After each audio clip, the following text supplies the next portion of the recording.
வணக்கம். உங்களுக்கு ஹிந்தி பேசணும்னு ஆசையா இருக்கா? ஆனா எங்கிருந்து ஸ்டார்ட் பண்றது, எப்படி ஆரம்பிக்கிறதுன்னு ஒரு சின்ன குழப்பம் இருக்கா? கவலையே வேணாம். இந்த செஷன்ல நம்ம ஹிந்தியோட பேசிக்ஸ ரொம்ப சிம்பிளா கத்துக்க போறோம். அடுத்த கொஞ்ச நேரத்துல உங்க முதல் 50 வார்த்தைகளுக்கு மேல கத்துக்க போறீங்க. அதுக்கு நான் கேரண்டி. ரெடியா? வாங்க ஆரம்பிச்சிடலாம். சரி, நம்ம விஷயத்துக்குள்ள போறதுக்கு முன்னாடி உங்களுக்கு ஒரு சின்ன கேள்வி. கொஞ்சம் யோசிச்சு பாருங்களேன்.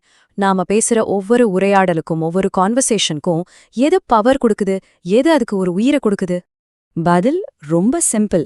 அதுதான் செயல், அதாவது ஆக்ஷன். இங்கிலீஷ்ல நாம இத வேர்ப்ஸ்னு சொல்லுவோம். சொல்லப்போனா எந்த ஒரு மொழியையும் ஓட வைக்கிற என்ஜின் இந்த வேர்ப்ஸ் தான். அதனால தான் நம்மளோட முதல் ரொம்ப ரொம்ப முக்கியமான லெகோ பிளாக் இந்த வினைச்சொற்கள் தான். இத மட்டும் சரியா கத்துக்கிட்டோம்னா போதும். மத்த வார்த்தைகளை வச்சு நாம வாக்கியங்களை ரொம்ப சுலபமா கட்டி எழுப்பிடலாம். ஓகே, இப்போ ஹிந்தில ஒரு இன்ட்ரெஸ்டிங்கான விஷயத்த பார்க்கலாம். இப்ப தமிழ்ல பாத்தீங்கன்னா நம்ம யாரா இருந்தாலும், சின்னவங்களா இருந்தாலும் சரி, பெரியவங்களா இருந்தாலும் சரி, வா அப்படின்னு சொல்லுவோம், இல்லனா வாங்கன்னு சொல்லுவோம். ஆனா ஹிந்தில நீங்க யார்கிட்ட பேசுறீங்க அப்படிங்கறத பொறுத்து அந்த வார்த்தையே டோட்டலா மாறும். இதுதான் ஹிந்தியோட ஒரு பெரிய ஸ்பெஷாலிட்டியே. ஒரு உதாரணம் பாப்போமா? நம்ம தமிழ்ல வான்னு சொல்றோம் இல்லையா? அதை எடுத்துக்கலாம். இப்ப நீங்க ஒரு குழந்தைகிட்ட சொல்றீங்கன்னா ஆ, உங்க ஃப்ரெண்டு கிட்ட சொல்றீங்கன்னா ஆ ஓ. அதுவே பெரியவங்க கிட்ட ரொம்ப மரியாதையா சொல்லணும்னா ஆ ஏ. இப்ப நான் சொல்றேன், என் கூடவே நீங்களும் சொல்லி பாருங்க, சரியா? ரெடி? ஆ, ஆ ஓ, ஆ ஏ. சூப்பர், ரொம்ப நல்ல முயற்சி பண்றீங்க. சரி, இப்ப நம்மளோட வொக்காபுலரிய இன்னும் கொஞ்சம் பில்ட் பண்ணலாமா? நம்ம தினமும் யூஸ் பண்ற சில முக்கியமான வேர்ப்ஸ இப்ப கத்துக்க போறோம். ரெடியா இருங்க. ஓகே, முதல் செட் ஆஃப் வார்த்தைகளை பார்க்கலாம். முதல்ல தமிழ்ல போ, அதுக்கு ஹிந்தில ஜா, ஜாஓ, ஜையே. அடுத்தது கொடு, அதுக்கு தே, தோ, தீஜியே. அடுத்த வார்த்தை எடு, லே, லேலோ, லீஜியே. கடைசியா சே, இதுக்கு கர், கரோ, கீஜியே. பாத்தீங்களா, ஒவ்வொரு வார்த்தைக்கும் அந்த 3 மரியாதையான வடிவங்கள் இருக்கு. இத பொறுமையா கேட்டு மனசுல ஏத்திக்கோங்க. இப்போ கத்துக்கிறது சம்பந்தப்பட்ட சில வார்த்தைகள்.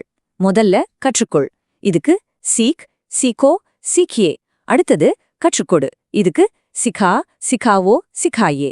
அப்புறம் பார், இதுக்கு தேக், தேக்கோ, தேக்கியே. கடைசியா காண்பி, இதுக்கு திகா, திகாவோ, திகாயே. மறக்காம நீங்களும் என் கூடவே சொல்லி பாருங்க, அதுதான் ரொம்ப ரொம்ப முக்கியம். அடுத்து நம்ம டெய்லி லைஃப்ல யூஸ் பண்ற வார்த்தைகள், சாப்பாடு, படிப்பு சம்பந்தமா. முதல்ல சாப்பிடு, அதுக்கு கா, காவோ, காயே. அடுத்தது குடி, பி, பியோ, பீஜியே. அப்புறம் எழுது, லிக், லிக்கோ, லிக்கியே. கடைசியா படி, படு, படோ, படியே. ரொம்ப நல்லா வருது. இந்த மாதிரி திரும்ப திரும்ப கேட்கும்போது தான் மனசுல நல்லா பதியும். இப்ப நாம கம்யூனிகேஷன், அதாவது பேசுறது சம்பந்தமான வார்த்தைகளை பார்க்கலாம். இங்கே ஒரு சூப்பரான விஷயம் இருக்கு. தமிழ்ல நம்ம கேள்னு ஒரே ஒரு வார்த்தை தான் யூஸ் பண்றோம்.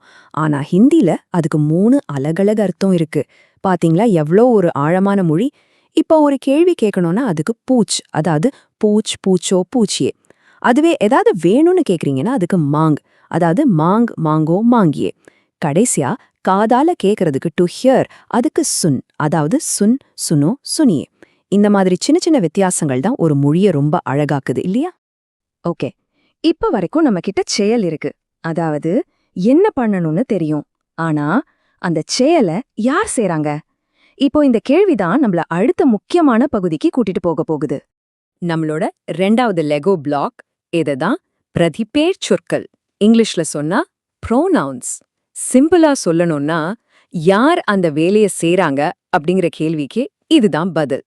ஹிந்தில நீங்க தெரிஞ்சுக்க வேண்டிய ஒரு முக்கியமான விஷயம் இருக்கு. அது என்னன்னா, ஒவ்வொரு பொருளுக்கும், அது உயிர் உள்ளதா இருந்தாலும் சரி, உயிரற்றதா இருந்தாலும் சரி, அதுக்கு ஒரு பாலினம், அதாவது ஜெண்டர் இருக்கும். அது ஆண் பாலா இல்ல பெண் பாலா அப்படிங்கறத பொறுத்து நாம யூஸ் பண்ற வார்த்தைகளும் மாறும். இப்போ உதாரணத்துக்கு என்னோடையங்கிற வார்த்தையை எடுத்துக்கலாம். பெயர், அதாவது நாம்ங்கிறது ஆண் பால், அதனால மேரா நாம்னு சொல்லுவோம். ஆனா வண்டி, அதாவது காடிங்கிறது பெண் பால், அதனால மேரி காடின்னு சொல்லுவோம். கொஞ்சம் குழப்புற மாதிரி இருக்கா? கவலைப்படாதீங்க, இது போக போக பழகிடும். இப்ப இந்த டேபிள பாருங்க. என்னுடையங்கிறதுக்கு மேரா அல்லது மேரி வரும்னு இப்பதான் பார்த்தோம். அதே மாதிரி நம்முடைய அப்படின்னு சொல்றதுக்கு ஹமாரா, ஹமாரி அல்லது ஹமாரின்னு சொல்லுவோம். உதாரணத்துக்கு ஹமாரா தேஷ்னா நம்ம தேசம். ஹமாரி காடினா நம்ம வண்டி. உங்களுக்கு ஞாபகம் இருக்கா? நாம வேர்ப்ஸ்க்கு 3 மரியாதை நிலைகள் பார்த்தோம் இல்லையா? அதே கான்செப்ட் தான் இங்கேயும். உன்னுடைய அப்படின்னு சொல்றதுக்கு 3 லெவல் இருக்கு. ரொம்ப க்ளோஸ் ஃப்ரெண்டுனா தேரா அல்லது தேரி. நம்ம வயசுல இருக்கிறவங்க கிட்ட துமாரா அல்லது துமாரி. அதுவே பெரியவங்க கிட்ட ரொம்ப மரியாதையா கேட்கணும்னா ஆப்கா அல்லது ஆப்கின்னு சொல்லணும். அதனால தான் உங்க பேர் என்னன்னு கேட்கும்போது ஆப்கா நாம் கியா ஹை அப்படின்னு கேக்குறோம். சரி, கடைசியா அவனுடைய, அவளுடைய, அவர்களுடையன்னு எப்படி சொல்றதுன்னு பார்க்கலாம். இதுல ஒரு சிம்பிள் ட்ரிக் இருக்கு. பக்கத்துல இருக்கிற ஒருத்தரையோ அல்லது ஒரு பொருளையோ சொல்றீங்கன்னா வார்த்தை ஈல ஆரம்பிக்கும். அதாவது இஸ்கா, இன்கா. அதுவே தூரத்துல இருக்கிறவங்கள சொல்றீங்கன்னா வார்த்தை ஊல ஆரம்பிக்கும். உஸ்கா, உன்கா. இந்த சின்ன டிப்ஸ் ஞாபகம் வச்சுக்கிட்டீங்கன்னா உங்க பேச்சு ரொம்ப தெளிவா இருக்கும். சூப்பர்! இப்போ நம்ம கையில 2 பவர்ஃபுல்லான லெகோ பிளாக்ஸ் இருக்கு. ஒன்னு வேர்ப்ஸ், அதாவது செயல்கள். இன்னொன்னு ப்ரோனவுன்ஸ், அதாவது யார் செய்றாங்கன்னு சொல்றது. இப்போதான் அசல் மேஜிக்கே ஆரம்பிக்க போகுது. இது ரெண்டையும் ஒன்னா சேர்த்து எப்படி வாக்கியம் உருவாக்குறதுன்னு பார்க்கலாமா? இது ரொம்ப ரொம்ப சிம்பிள். ஜஸ்ட் 2 ஸ்டெப் தான். ஸ்டெப் 1 யாருங்கிறது சூஸ் பண்ணுங்க. உதாரணத்துக்கு ஆப், அதாவது நீங்கள். ஸ்டெப் 2 என்ன செயல்ங்கிறது சூஸ் பண்ணுங்க.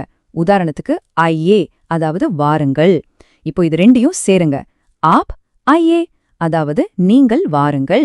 அவ்வளவுதாங்க. சூப்பர்! இப்போ நீங்க உங்க முதல் ஹிந்தி வாக்கியத்தை வெற்றிகரமா உருவாக்கிட்டீங்க. இந்த ஒரு விஷயத்த நல்லா ஞாபகம் வச்சுக்கோங்க. நீங்க இப்போ வெறும் தனித்தனி வார்த்தைகளை கத்துக்கல.